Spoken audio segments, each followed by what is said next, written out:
जय श्री राधे। जय श्री राधे। प्रसंग चल रहा है, तत्व वस्तु क्या है। तत्व समस्त सृष्टि का सार, उसको सूत जी ने कहा वदन्ति तत्तत्वविदस्तत्वम्। एक दो 11 वदन्ति तत्तत्वविदस्तत्वम्। तत्ववेत्ता लोग उसी को तत्व कहते हैं।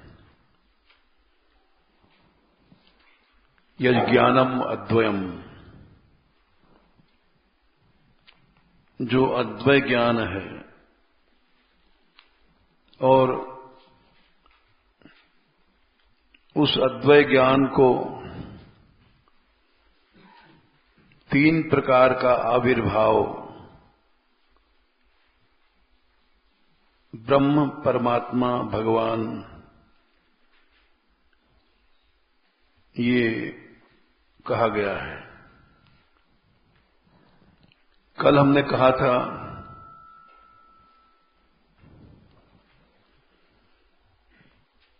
कि जब एक वस्तु है तो तीन नाम क्यों हैं। आविर्भाव 1, 2, 11। आविर्भाव अलग अलग ढंग होने से उसको ब्रह्म, परमात्मा और भगवान तीन नाम दिए गए। बीच में इति लगा दी गई। एक वस्तु होने से भी इति पार्थक्य, अलगाव दिखाता है। ब्रह्म इति, परमात्मा इति, भगवान इति, तीन इतियां हैं। अलगाव क्यों है? आविर्भाव की दृष्टि से। एक ही वस्तु है जो अद्वय ज्ञान। अद्वय माने उसमें कोई खंड या विभाग नहीं है। उसी को अद्वय ज्ञान कहा गया। खंड या विभाग नहीं है, फिर नाम अलग अलग क्यों? बोले आविर्भाव। जैसे सूर्य का आविर्भाव प्रातःकाल अलग रहता है, मध्याह्न काल का अलग रहता है, सायंकालीन अलग रहता है, वैसे ब्रह्म का आविर्भाव जो अमूर्त आनंद है वो ब्रह्म है। जो मूर्त आनंद है वो भगवान है। और जो बीच की स्थिति है वो परमात्मा है। भगवान मूर्त आनंद है, यानी उसका संपूर्ण प्राकट्य है। वो इंद्रियों से भी ग्राह्य है, मूर्त है, मन से भी ग्राह्य है, बुद्धि से भी ग्राह्य है। और ब्रह्म अमूर्त आनंद है जो केवल अंतःकरण से ग्राह्य है।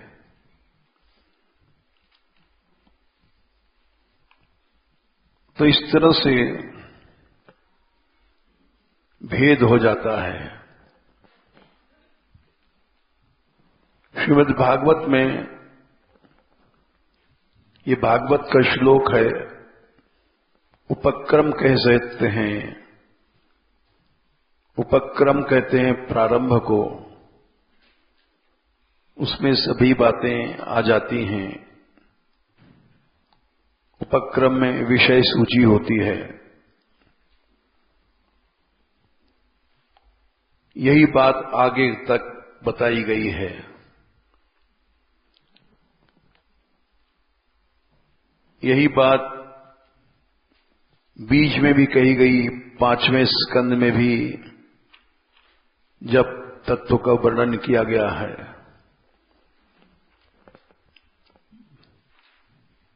तो उसमें भी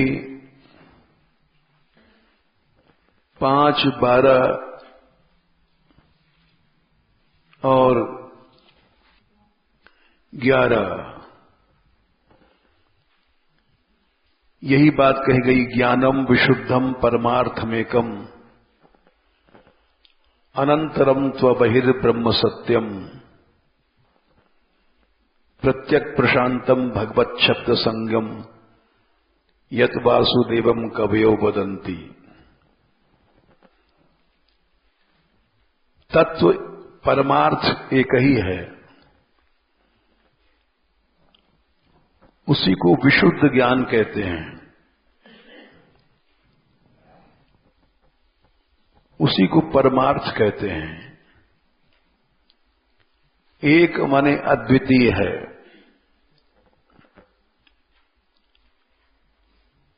उसमें कोई भेद नहीं है। अनंतरम, भीतर नहीं है, अबहिर बाहर नहीं है। भीतर बाहर के भेद से रहते हैं, रहित है।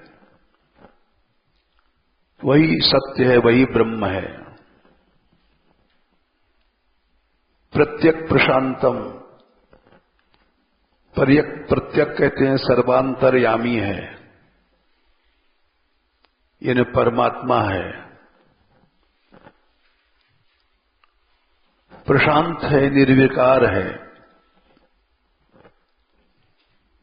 उसी को पूर्ण अभिव्यक्ति को भगवान कहते हैं। और वही वासुदेव कृष्ण है। तो इसलिए जगह जगह यही भागवत में प्रतिपाद्य है। जो इसको नहीं मानता है वो भागवत को नहीं समझा, नहीं माना। क्योंकि भगवान, एक बात ये समझ लेना चाहिए कि जो लोग केवल भगवान को निराकार मानते हैं वो भागवत नहीं समझे। भगवान निराकार अमूर्त आनंद है, लेकिन भगवान संपूर्ण अभिव्यक्ति भगवान है। उस अद्वैत ज्ञान तत्व की संपूर्ण अभिव्यक्ति भगवान है। और अमूर्त अभिव्यक्ति ब्रह्म है। परमात्मा ये किंचित अभिव्यक्ति संपूर्ण नहीं है, उसको परमात्मा कहते हैं। इसी को ब्रह्मा जी ने सबसे पहले, जब उनको पहली बार दर्शन हुआ 3:9:1। तब उन्होंने कहा, ज्ञातेयोसि मे अद्य, आज मैं जान पाया, भगवान के सगुण साकार रूप का दर्शन किया, स्तुति करने लग गए। सुचरा बहुत समय बाद दिव्य 100 वर्षों तक तप किया, तब मैं जान पाया। देभाजम न ज्ञायते। बड़े आश्चर्य की बात है कि मनुष्य शरीर लोगों को मिल जाता है और वे भगवान को नहीं जान पाते हैं। अवद्यम, दुख प्रकट किया कि मनुष्य शरीर मिलने के बाद भी न ज्ञायते भगवतो गति। आपके संपूर्ण अभिव्यक्ति की गति नहीं जान पाते हैं। अवद्य माने दुर्भाग्य की बात है।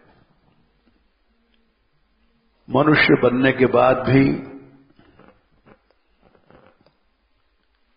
दे धरे कल फले है भाई, भजी राम सब काम बिहाई। यही तन कर फल विषय न भाई। इस शरीर का फल पशुओं के तरह विषय भोगना ही एकमात्र लक्ष्य नहीं है। अवद्य माने बड़े दुख की बात है। भगवान की गति नहीं जान पाते। वो आप क्या हैं? न अन्यत्वदस्ति, आपके सिवाय और कुछ नहीं है संसार में।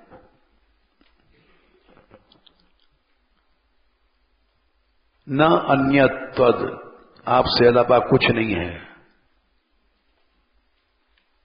बोले ये जो माया है, न अन्यत्वदस्ति भगवन न पितन्न शुद्धम।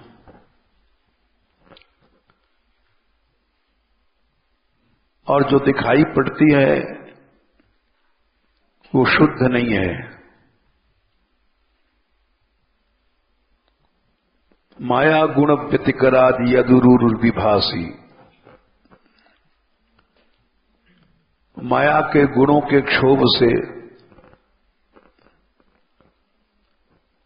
अनेक रूप में आप ही दिखाई पड़ते हैं।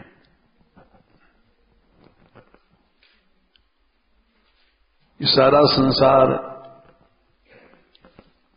अहमेवा समेवाग्रे नान्यत यत् सदसत् परम पश्चादहम। सारा संसार मैं ही हूं।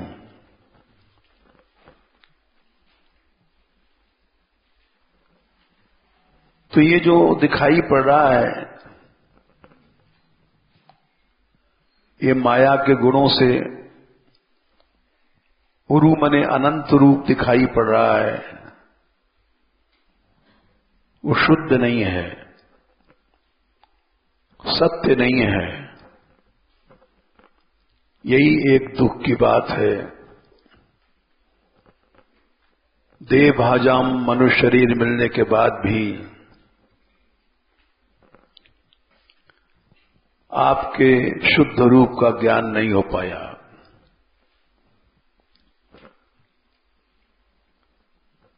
आपका ज्ञानमय रूप जो शुद्ध है वो कैसा है? ये दूसरे श्लोक में कहते हैं ब्रह्मा जी ने।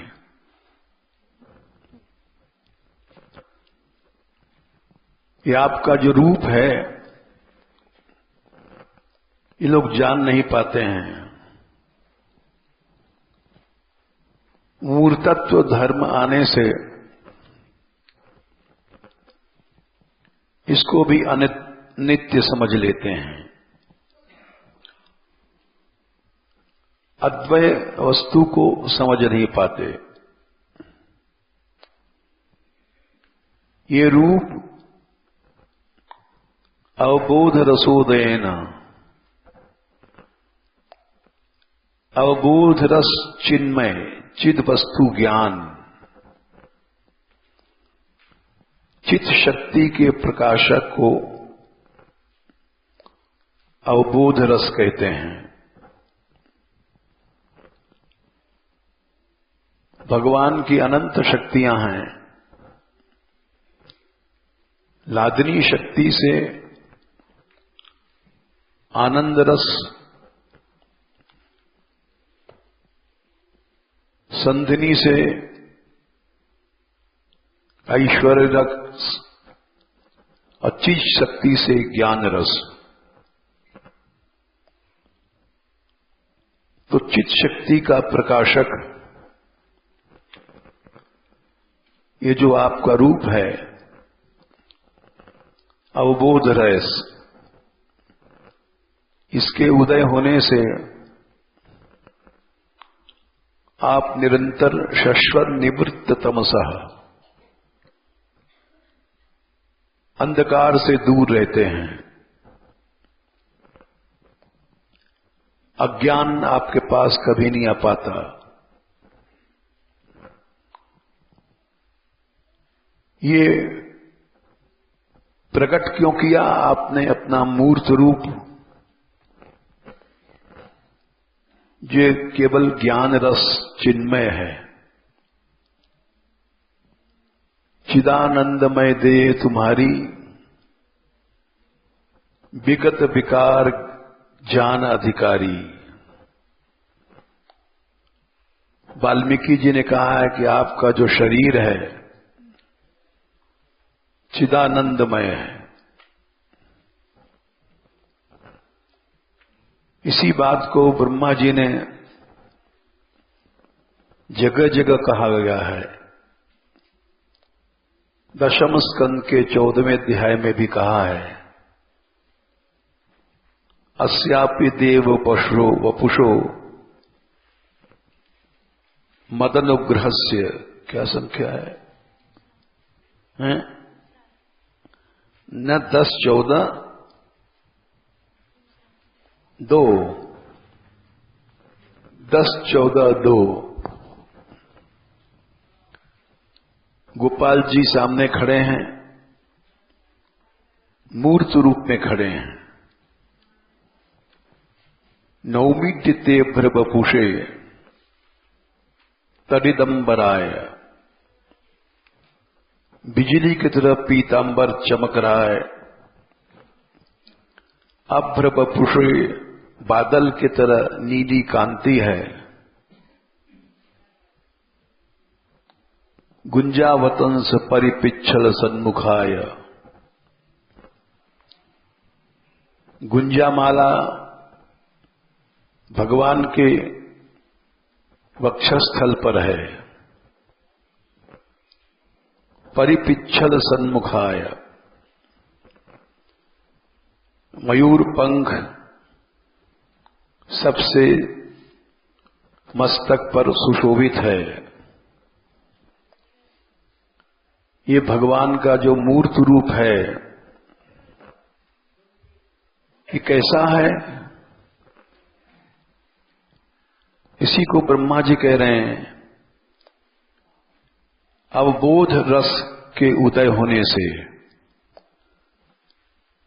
चिदानंदमय देह तुम्हारी, विगत विकार जान अधिकारी। ये चिन्मय शरीर है। इसी बात को यहां कहते हैं, अस्यापि देव वपुषो मदनुग्रहस्य। कि कृपा से रूप प्रकट होता है। मदनुग्रह माने मेरे ऊपर कृपा करके ये रूप प्रकट किया। कैसा है? स्वेच्छामयस्य निज इच्छा निर्मित तनु माया गुण गोपार। अपनी इच्छा से भगवान की इच्छा भी चिन्मयी होती है। चिन्मय का शरीर चिन्मय, चिन्मय के कार्य चिन्मय, चिन्मय की लीलाएं चिन्मय। स्वयं भगवान ने कहा है, जन्म कर्म च मे दिव्यम एवं यो वेत्ति तत्वतः। गीता जी 4/9 स्वयं भगवान ने कहा है 4/9 मेरा जन्म, अवतार और लीलाएं सब दिव्य हैं। जो जानता है जन्म कर्म च मे दिव्यम एवं यो वेत्ति तत्वतः, तत्व से जानता है। शंका या किसी तर्क के साथ जानना नहीं है। तत्व से जाना माने निर्भ्रांत चित्त से जो जानता है उसका पुनर्जन्म नहीं होता है। इसीलिए ब्रह्मा जी कह रहे हैं, अस्यापि देव वपुषो मदनुग्रहस्य स्वेच्छामयस्य न तो भूतमयस्य कोपि। पांच भौतिक शरीर नहीं है जैसे हम लोगों का होता है। न तो भूतमयस्य कोपि नेशे महित्ववसतिम मनसांतरेण। इसकी महिमा को मैं नहीं जान सकता। एकाग्र मन से भी नहीं जान सकता। फिर साक्षात आपकी महिमा को मैं कैसे जान सकता हूं? ये बात जगह जगह कही गई है। इसी बात को यहां समझो। रूपम यदेतद अवबोध रसोदयेन। ये चिन्मय है। अवबोध रस के उदय से, उदय माने आविर्भाव से।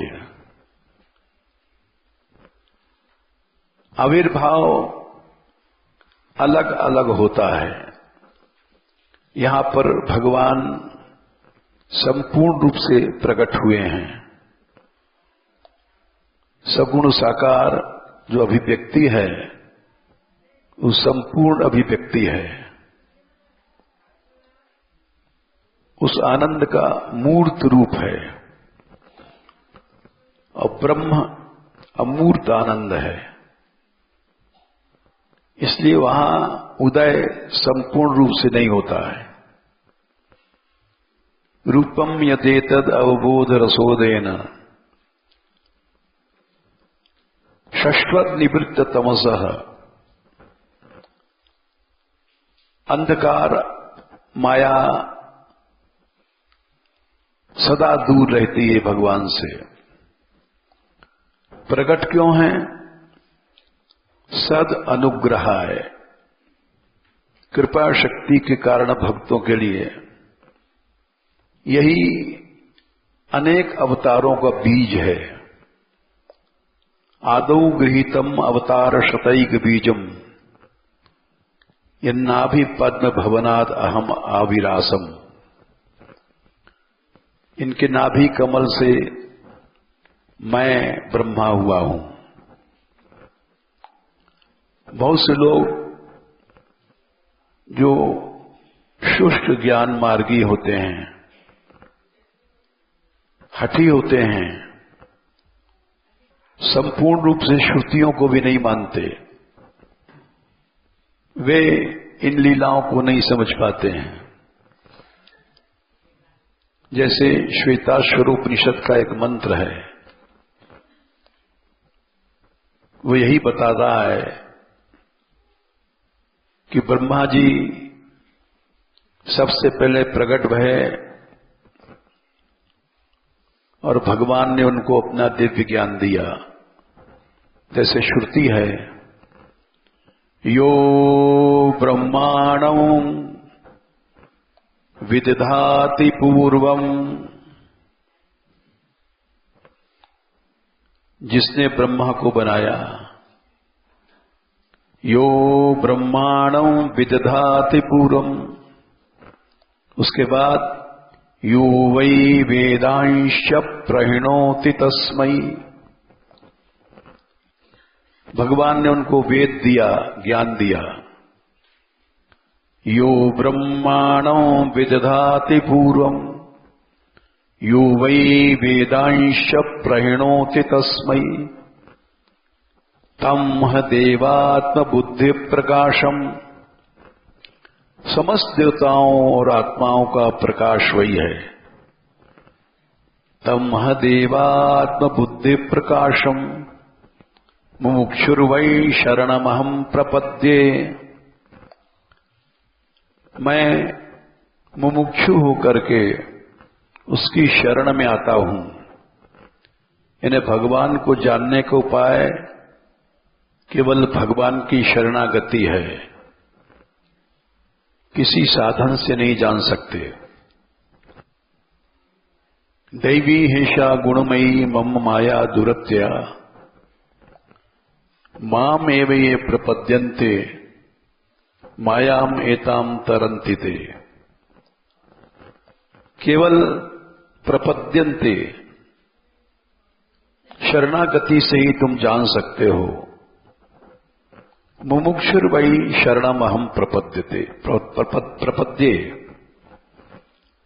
शरणागति के बिना न जान सकते हो न कोई कार्य हो सकता है। जो कुछ होगा वो उपासना से होगा। यही बात अद्वय ज्ञान तत्व भगवान का सगुण साकार रूप ही है। ये तीसरा श्लोक भी ये कहता है, नाता परम परमयत भवतः स्वरूपम, इससे आगे कुछ है नहीं है। न अतः परम, इससे आगे कुछ नहीं है। भवतः स्वरूपम, आपका ही स्वरूप है साक्षात। ये भगवान जो भगवत तत्व है, बोले कुछ लोग कहते हैं साकार से आगे निराकार ही परम स्वरूप है। बोले नहीं, यही है अद्वय अखंड ज्ञान आनंद तत्व, सच्चिदानंद तत्व। भगवान का रूप यही है। इसको स्पष्ट करते हैं ब्रह्मा जी ने, आनंद मात्रम, केवल आनंद ही आनंद है आपका स्वरूप। अविकल्प, कोई भेद नहीं है। अविद्य वर्च, अखंड है। विद्य माने बिंधना, टुकड़ा होना। अविद्य वर्च माने अद्वय। ये अविकल्प, अविद्य वर्च, अद्वय शब्द बताते हैं। अद्वय ज्ञान तत्व भगवान है। पश्यामि, मैं देख रहा हूं, सगुण साकार हैं। इससे आगे कुछ नहीं है। विश्व सृजम, अनंत ब्रह्मांडों की रचना करने वाले, फिर भी आप अविश्वम, विश्व से अलग भी हैं। अविश्वसृजम एकम अविश्वम आत्मन, आत्म तत्व हैं। भूतेन्द्रियात्मक मदस्त उपाश्रितोस्मि। अनंत जीवों की जो इंद्रियां हैं, उनके शरीर हैं, सबका रूप है, सबका शरीर है। भगवान सगुण हैं, इसलिए सगुण वस्तु ही सगुण का अधिष्ठान हो सकती है। आप उसके आत्मा हैं, अधिष्ठान तत्व हैं। भूतेन्द्रियात्मकम, आत्मकम माने अधिष्ठान तत्व। अनंत आकारों का, अनंत रूपों का, अनंत गुणों का अधिष्ठान आत्मक भगवान है। इस रूप को मैं उपाश्रित, मैं शरण में आता हूं। यानी उस भगवान को जानने को पाए केवल उसकी शरणागति है। ये अभी हमने वेदों से बताया, मुमुक्षुर्वै शरणमहं प्रपद्ये, केवल तुम्हारी शरण में आता हूं। तम है देवात्म बुद्धि प्रकाशम। इसी बात को ब्रह्मा जी ने जगत जगह कहा है। जैसे ब्रह्मा जी ने स्तुति किया है, फिर 14वें अध्याय में जब प्रश्न किया परीक्षित जी ने कि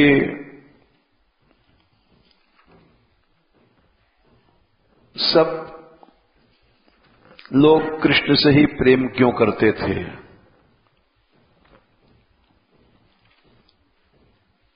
तब उसका उत्तर दिया है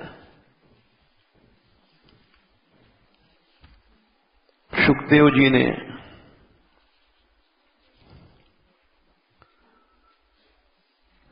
10, 14, 55। पहले तो ये बताया हर मनुष्य शरीर से प्रेम नहीं करता। कुत्ता, गधा जितने जीव हैं शरीर से प्रेम नहीं करते। बोले दिखाई तो ही पड़ता है, शरीर के पीछे आत्मा को भूल जाते हैं हम लोग। बोले ये भ्रम है। सर्वेषाम अपि 10, 14, 50 सर्वेषाम अपि भूतानां नृप स्वात्मैव वल्लभ। सुखदेव जी बोले सभी प्राणियों के अपनी आत्मा ही वल्लभ माने प्यारी है।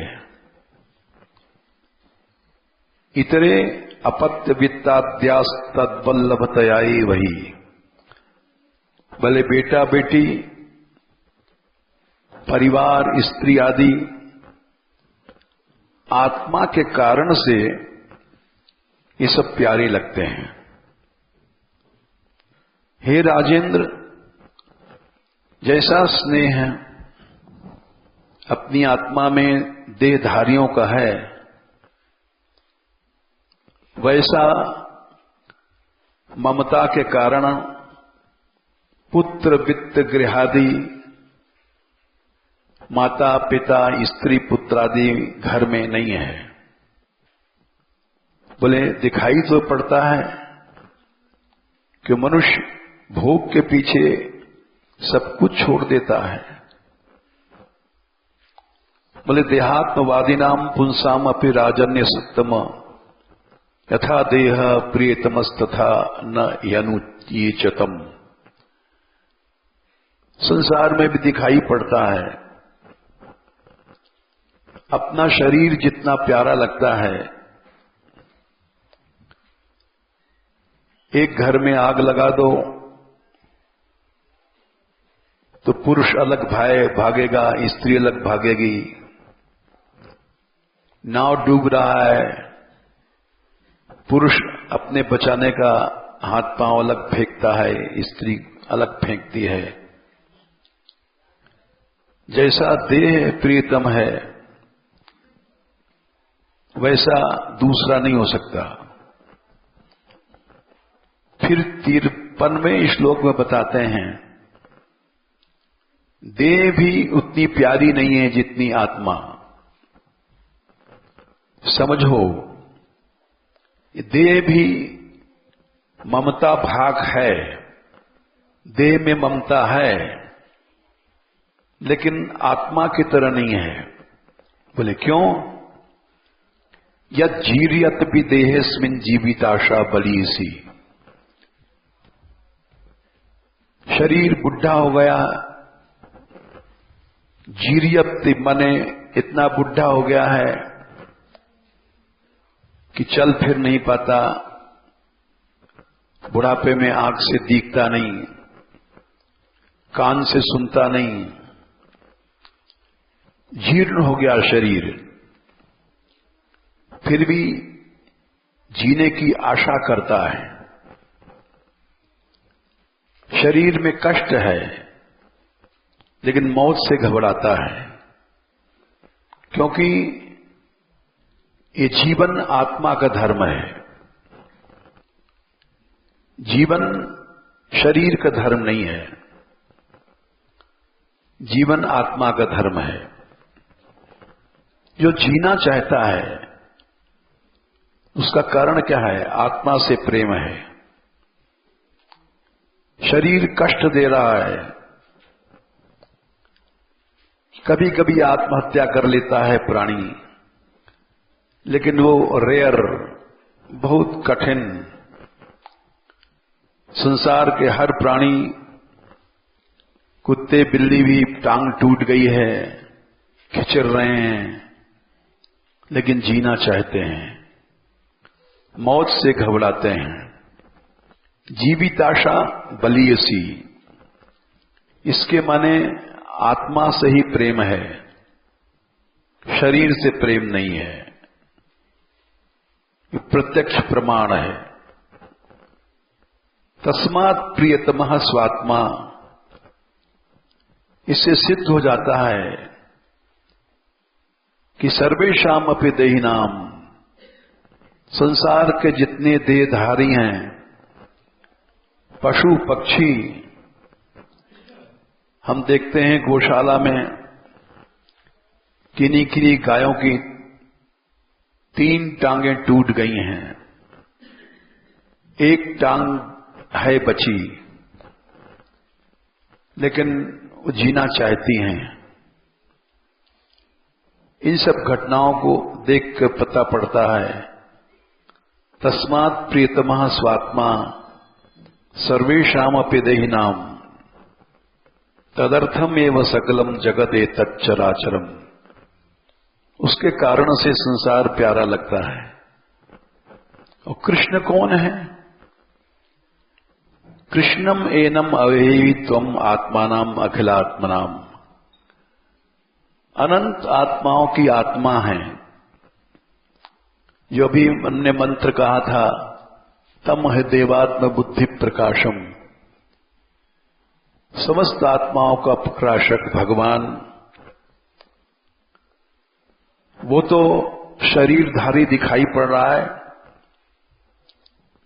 तो क्या उसका भी शरीर नष्ट होगा? नहीं। जगत हिताय, जगत के कल्याण के लिए, सोप्यत्र देही वा भाति माया, देहधारी की तरह लीला कर रहा है। वस्तुतो जानता मत्र कृष्णम स्थास्तु चरिष्णु च। जो तत्ववेत्ता लोग हैं, स्थास्नु जड़, चरिष्णु जड़ चेतन, सब संसार भगवान की शक्ति है, भगवत रूप अखिल है और कुछ नहीं है। इसी बात को ब्रह्मा जी ने जगह जगह कहा है। तो ये अद्वैत तत्व था, अविद्ध वर्चः। ये जो शब्द आया है, ब्रह्मा जी ने स्तुति में कहा है, नातः परम 3:9-3 नातः परम परम यद भवतः स्वरूपम आनंद मात्रम अविकल्पम अविद्ध वर्चः। आनंद मात्र सच्चिदानंदमय है, अविकल्प अद्वितीय है, अविद्ध वर्च अखंड है, कोई भेद नहीं है। और मैं देख रहा हूं, अर्थात भगवान की संपूर्ण अभिव्यक्ति भगवान है और अमूर्त अभिव्यक्ति ब्रह्म है, मूर्त अभिव्यक्ति भगवान है। 3 शब्द आए हैं, भगवान, परमात्मा, ब्रह्म। ब्रह्मेति परमात्मेति भगवानेति शब्दते। ये तीनों आविर्भावात्मक धर्म हैं। इसी को जगह जगह कहा गया है। देख सकते हो, दशम स्कंद में 12वां अध्याय में इत्थम ब्रह्म सुखानुभूत्या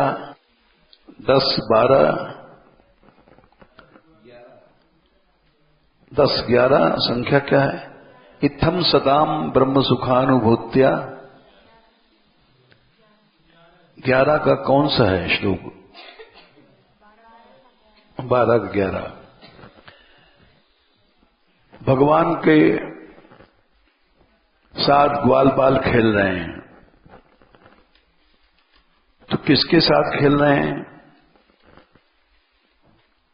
10-12-11 है। इत्थम सताम ब्रह्म सुखानुभूत्या। ये साक्षात ब्रह्मानंद है। ये वही है जिसको ब्रह्म कहते हैं, ब्रह्मानंद, अमूर्तानंद। इत्थम सताम ब्रह्म सुखानुभूत्या, अथवा इसको भी भगवान कहते हैं दास्यम गता नाम परदैवतेन। जो लोग दास्य भाव से शरण में आते हैं, उनके लिए परदैवतेन, इष्ट रूप बन करके, मूर्त रूप बन करके सामने आ जाता है। इत्थम सताम ब्रह्म सुखानुभूत्या दास्यम गतानाम परदैवतेन मायाश्रितानयन परदारकेण मायाश्रितानाम नरदारकेण। अपनी योग माया से वो नर लीला कर रहा है। मायाश्रितानाम नरदारकेण, इसके कई अर्थ हैं। जीव गोस्वामी जी ने माया कृपायाम दंभे च, माया का अर्थ यहां कृपा लिया है। कृपा शक्ति से वो एक बालक बनकर के खेल रहा है और सिद्धांत रूप से योग माया का आश्रय लेकर के नरलीला कर रहा है। मायाश्रितानाम नरदारकेण साकम विजधुरु कृत पुण्य पुंजा। जिनका पुण्य अनंत है उनके साथ विहार कर रहा है। तो इसलिए वो ब्रह्म साक्षात उसका अमूर्त मूर्त दोनों रूप जगह जगह गाया गया है। भागवत में शुरू में ही कह दिया गया, अमूर्त आनंद ब्रह्म है, मूर्त आनंद साक्षात भगवान है।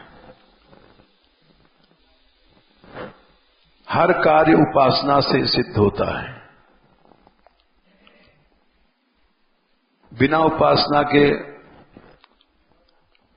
कोई भी कार्य सिद्ध नहीं होता है। बिना उपासना के तो भारत भी स्वतंत्र नहीं हुआ था। ये हमने सबको कई बार बताया है। 1929 में गांधी जी आए थे ब्रज में, इसका रिकॉर्ड है। और यहां आकर के उन्होंने कहा कि यहां के संतों से हमको मिलाइए कि भारतवर्ष की आजादी में कुछ योगदान करें। तो पंडित बाबा उस समय यहां के सबसे बड़े महात्माओं में, विरक्तों में थे और भजनान्वियों में थे। पैसा नहीं छूते थे, बाहर की वस्तु नहीं ग्रहण करते थे। उनके पास गए, वल्लभ भाई पटेल भी साथ में थे। उस मीटिंग में हमारे बाबा बैठे थे।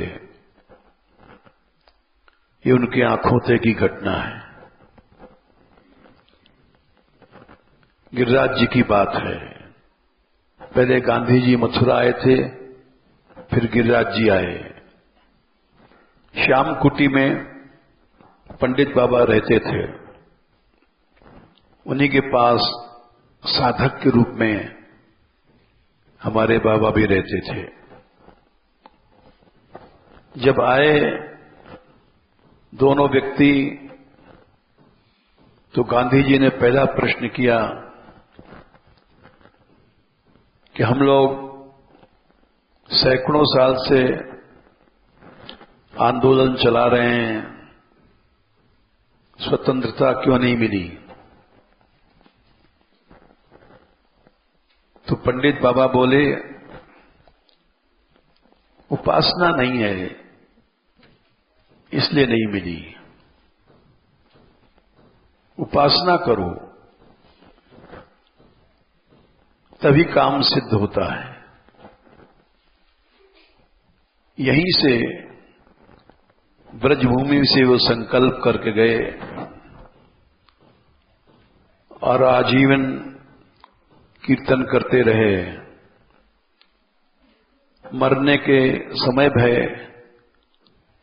वो प्रार्थना सभा में थे। रघुपति राघव राजा राम कीर्तन करते रहे। इसलिए भारतवर्ष स्वतंत्र हुआ।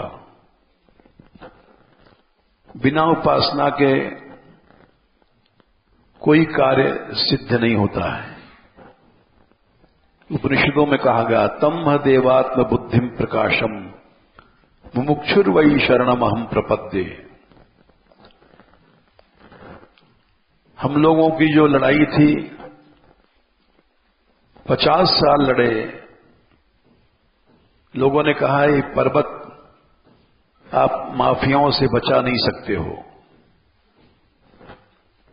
हमने कहा संसार का कोई भी कार्य असंभव नहीं है,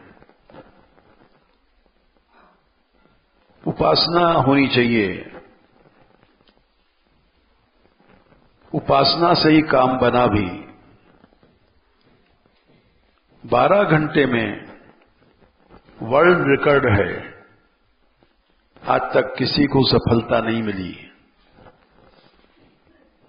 12 घंटे में सभी पहाड़ सुरक्षित घोषित हुए और असंभव काम संभव हुआ। ये जो आंदोलन था यमुना आंदोलन, यद्यपि हमारे यहां के लोग ही हमसे असंतुष्ट हैं, हमने अपनी कमी बता दिया सबको।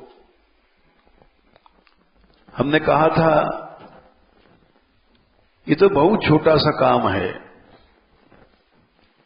तुम अड़े रहो, लेकिन ये लोग अड़े नहीं रहे, समझौता कर लिया। ये गलत था, इसलिए बहुत से लोग हमसे असंतुष्ट हैं। हम अपनी कमी खुद बता देते हैं, कमी नहीं है, ये सच्चा रास्ता है। बिना उपासना के कोई काम हो नहीं सकता। कौन्यू सिद्ध की बिन विश्वासा, संसार में कोई भी काम उपासना के बिना नहीं हो सकता है। छोटा हो चाहे बड़ा हो, उपासना से ही सब काम सिद्ध हो सकते हैं। भगवान ने गीता में कहा है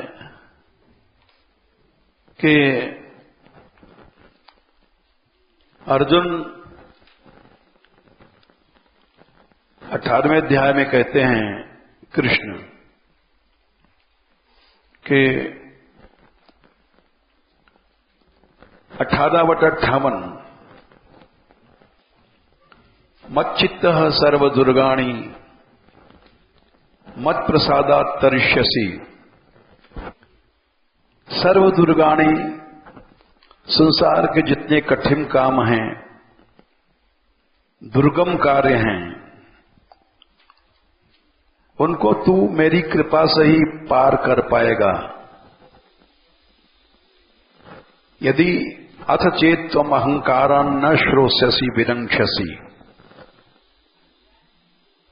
अपने अहम के कारण ध्यान नहीं देगा तो नष्ट हो जाएगा। यदि अहंकारम आश्रित्य, अहम के कारण कर्म नहीं करेगा, न व्योत्सेति मन्यसे मिथ्यैष व्यवसायस्ते प्रकृतिस्त्वाम नियोक्षति। प्रकृति काम करा लेगी, मेरे में मन लगा, चेतसा सर्व कर्माणि मयि सन्न्यस्य मत्परः बुद्धि योगम उपाश्रित्य मच्चित्त सततं भव।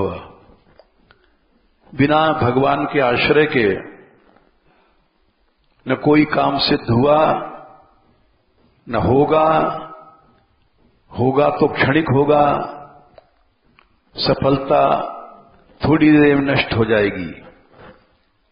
मच्चित्त सर्व दुर्गाणि मत प्रसादात् तरिष्यसि।